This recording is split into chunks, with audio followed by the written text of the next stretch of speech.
going on, everybody? My name is Micaiah and welcome back to my YouTube channel. Today we are going to be reviewing Euphoria Season 2 Episode 6. I know I'm a few days late and I apologize, you guys. Just been dealing with a few things the last couple of days, but with that being said, don't forget to like, comment, subscribe, and turn on post notifications. And don't forget to follow my social medias. They will be linked in the description box down below, and they also will be at the end of the video. So with that being said, let's get into this review. So the episode starts off with Rue looking at this Jolly Rancher, and I'm sure some people probably was like, what is going on? But it automatically hits me. I was like, she's going through withdrawal, so she is in a lot of pain, and she can't open the wrapper, and so her mom, Leslie, goes and gets her some water, and she's like, Rue, please just drink this, and she's like, no, I don't want it. So you see Rue dealing with her going through withdrawal this episode. Poor Leslie has to take care of her and is trying to help her through the pain, and Gia starts crying when she gets in the bed with her and just sees how much pain Rue is in. Oh, the opening scenes were just heartbreaking, seeing her going through this withdrawal. And the biggest thing is we see Rue says that she regrets the way she treated Ali, and hearing her say that made me so happy. I was like, yes, like, apologize to him. Tell him you're sorry. Like, the things that you said to him aren't okay. So she calls Ali up, and it takes a lot in her, and she's like, I'm sorry for what I said, and I hope you can forgive me. And Ali's like, Rue, you're already forgiven. And can we talk about the symbolism of the fact that she was able to eat the Jolly Rancher after Ali forgave her?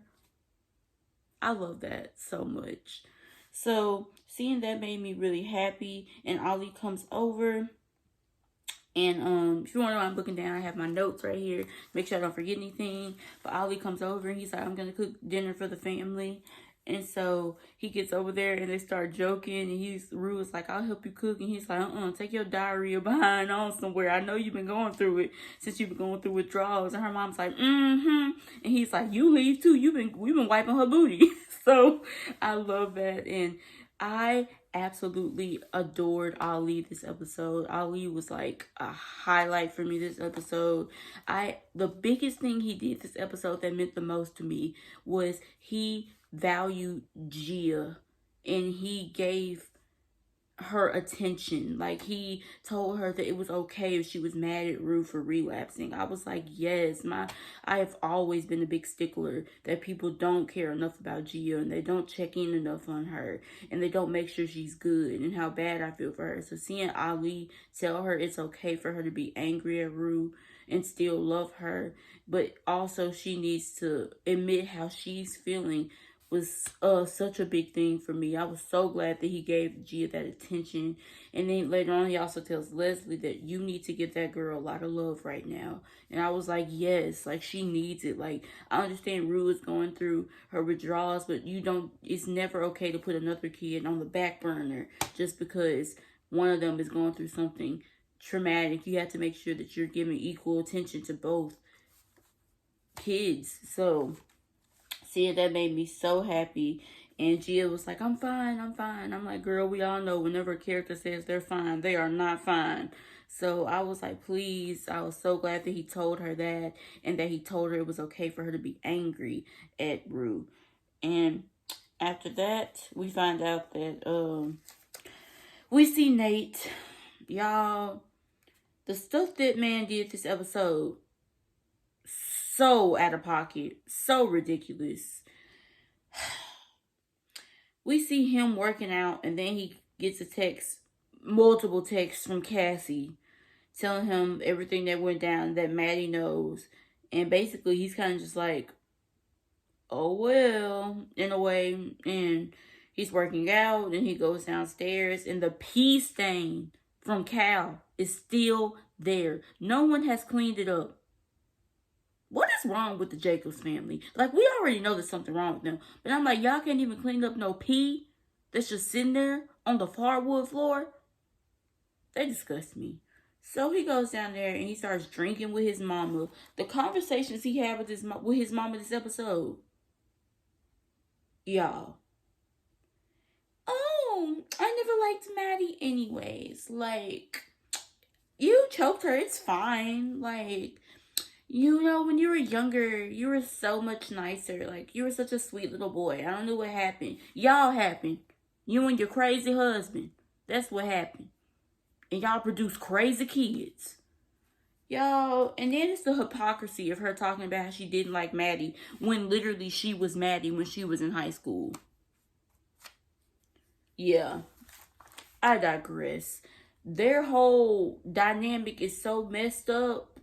Yo, she was like, don't choke me too. Girl, what? Like, I can't.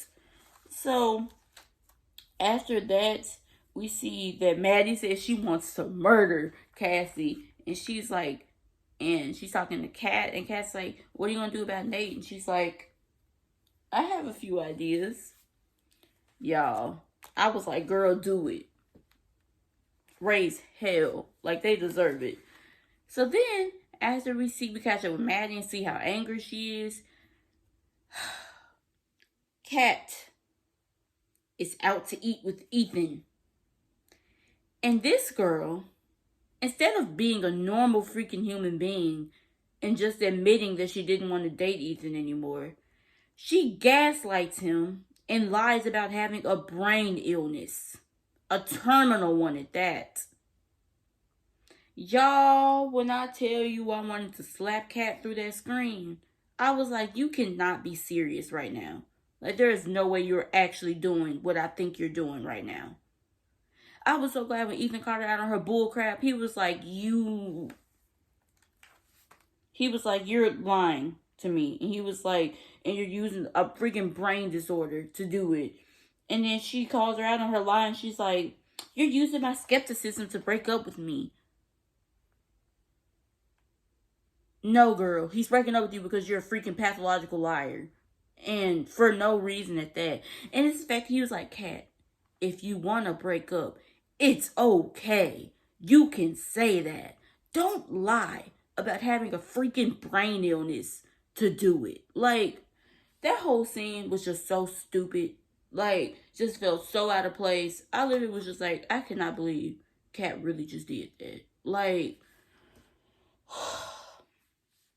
so then we see Lexi talking to Fez this episode. I absolutely love Lexi and Fez. Oh my God. They might have been my favorite part about this episode. When I tell you I love Lexi and Fez so much, the serotonin that they give me whenever they come on screen is immaculate. Like, genuinely, I love them so much together. So we see her and Fez talking. He jokes about beating Nate. He's like, hey, you should have put that in your play. I was like, she could have. She might have. Who knows? And so Cassie keeps calling Nate repeatedly. He don't answer. Girl, let it go. Like, stand up. Stand up. That's all I want to say to Cassie. Like, she is down so bad. Like, y'all.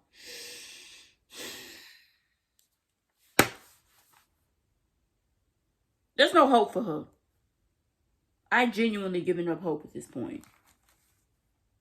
So, we see Fez and Lexi later on sing Stand By Me. They talk about how they want to stay like the movie Stand By Me, and they watch it together and they start singing it together. And Fez holds Lexi's hand. Y'all, they are so stinking cute. I cannot with them. Like, I cannot get over how freaking sweet they are together. And a shout out to Maud and Angus for their chemistry, because it's so good. It's there. Like, and also I feel like their conversations with one another are so realistic, and I love that. Like, I love that. I feel like they genuinely have like real conversations that I can see people having. So after that, we see Faye and Ashtray is standing in a room, and then Faye goes to take out the trash or something.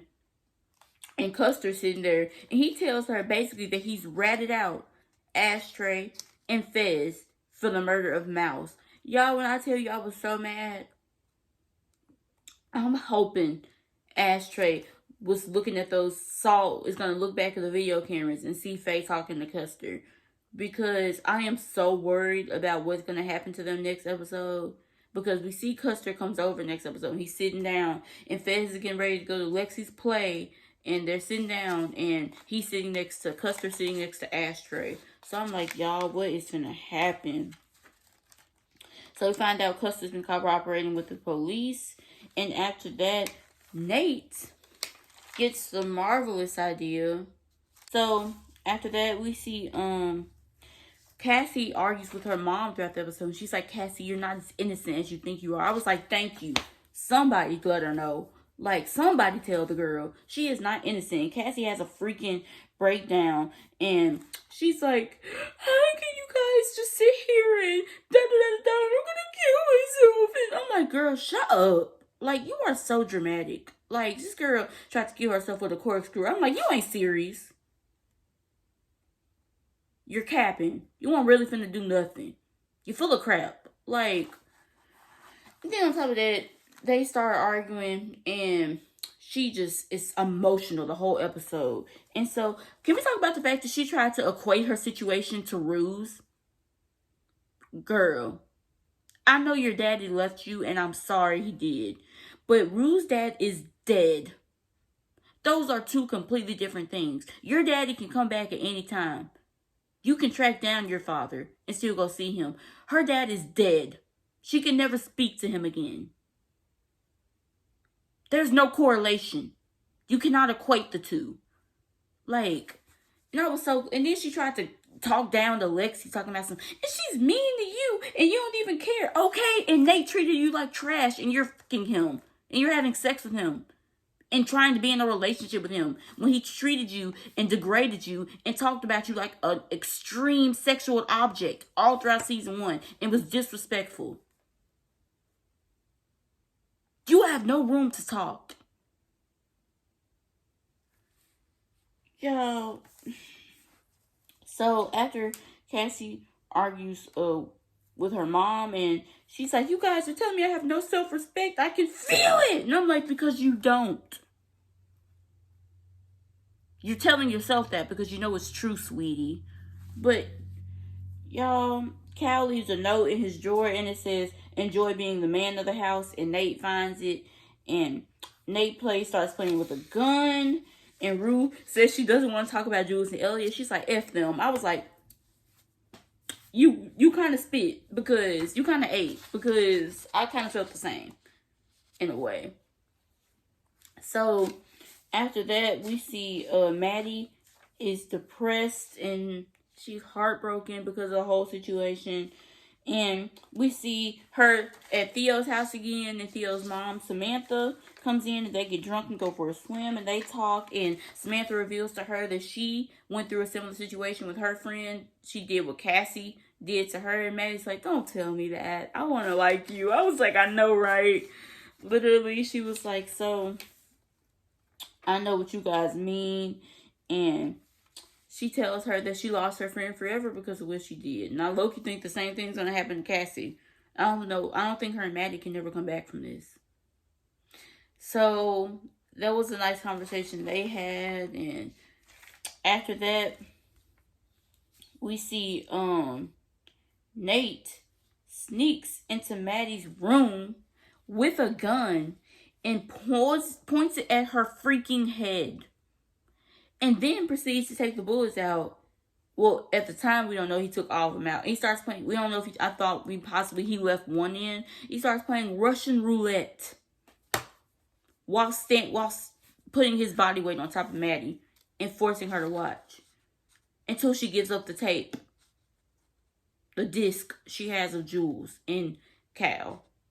When I tell you that scene made me so uncomfortable, y'all. I literally was like, I cannot believe what I'm watching right now. Like, is he actually doing this? What is wrong? Man. So, that scares the crap out of Maddie. And he's like, Maddie, I'm sorry. Like, there was no bullets in it. It doesn't matter. You just traumatized the heck out of her. Like, and after that, we see, Nate calls Jules and gives the tapes to her. And Jules is obviously on edge about Nate calling her. So she takes a box cutter with her. And she and Nate talk. And he's like, I'm sorry for the way I treated you or whatever. I saw people praising him on Twitter for what he did. No, stand up. Stand up. We don't praise Nate Jacobs in this house. There was nothing that man could do to redeem himself for me. Like, genuinely. Like, I was like, we're not going to praise him for the bare minimum. The least he could have done is give that tape to Jules. So, after that, he tells her that he tells Jules he's sorry for what he did or whatever. And they kind of come to a little bit of an understanding. And he's like, everything I texted you, like, I meant it. And Jules is like, same. And he gives her the disc. And later on, Jules watches it. But after leaving Jules' house, Nate calls Cassie up. He's like, pack a suitcase. You're coming over. I'm like, this man hasn't talked to you all day. And here she goes, okay. He been ignoring you this whole day. But the man calls you one time and tells you to pack a suitcase and come over. Here your little butt go. A fool. A whole fool. So, Cassie packs her little ugly bag and takes her white self, like the simp that she is, and leaves Nate. And she looks back at her mom and she leaves. Her mom's just like, girl. Her mom was a highlight for me this episode, if I'm being honest. Their mom was so funny to me. Lexi and Cassie's mom was hilarious. She was like, when they was arguing, and she was like, they weren't boyfriend and girlfriend. She was like, she needs an exorcism. I was like, somebody say it. Thank you. But we also see Ruse, Gia, Leslie, and Ali have a good dinner. And here we talk about how pretty Rue's mom, how pretty Leslie looked this episode. She was so pretty this episode. I really was like, oh, like the whole time I was watching her, I was like, she looks so pretty this episode. She looked beautiful. And so after Cassie packs her suitcase to come live with Nate, we see Maddie crying in her bed. And Cassie is like, I ruined my life for you. Like, girl, no one forced you to do this. You made these decisions. And she starts hitting Nate. And then they kiss. And, ugh. And Jules watches her video with Cal. And Lexi sees Cassie is gone. And, like I said, Rue and Ollie's family have dinner. And Ollie tells Leslie to shower Gia with love because she needs it. Gia goes to sleep in Rue's bed. And, y'all, Leslie gets a call from a facility that they can't bring Rue into rehab. And she breaks down. She goes, my daughter is going to kill herself. Like, I know my daughter. My daughter's going to kill herself. Please don't do this to us. Please don't do this to us. Y'all. Give all the awards to... What? I'm sorry. I cannot remember the name of the actress who plays Ruth. I think her name is Nikita or Nika King. She is so good. Literally, give her all the awards. That scene broke my freaking heart. And it's so realistic because literally, like Ollie and them are saying, there's only 5% chance of a drug addict getting clean after, and they need rehab for that 5%. So the fact that she couldn't even get her into a rehab facility broke my heart. Like, and then Rue and Gia were just sitting in their bed to sleep, and she's just crying in the other room. It's like she finally broke down, like all the emotions that she had been holding in because she didn't want to show that in front of Gia and Rue. She was so good this episode. So after that, the episode ends. Y'all, this episode was crazy. Next week finna be crazy too. Lexi's play goes down next week, y'all. Are we ready? Are we prepared? Did y'all see the doppelgangers that she got for their freaking counterparts? Like, she literally has people that look like Rue, Maddie, Cassie, etc. playing them. And that made me laugh so hard, y'all. And Maddie goes, is this about us? I was like, girl, y'all. So I'm excited for next week's episode. I think it's going to be really good. All I know is that nothing better happened to Fez or Ashtray. Or I will be coming to Sam Levinson's house myself. Breaking down the door. Nothing better happen to my babies.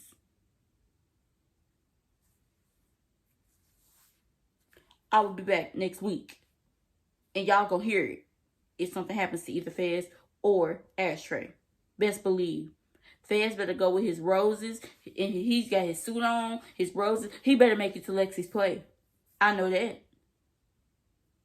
So, with that being said, thank y'all for watching my review.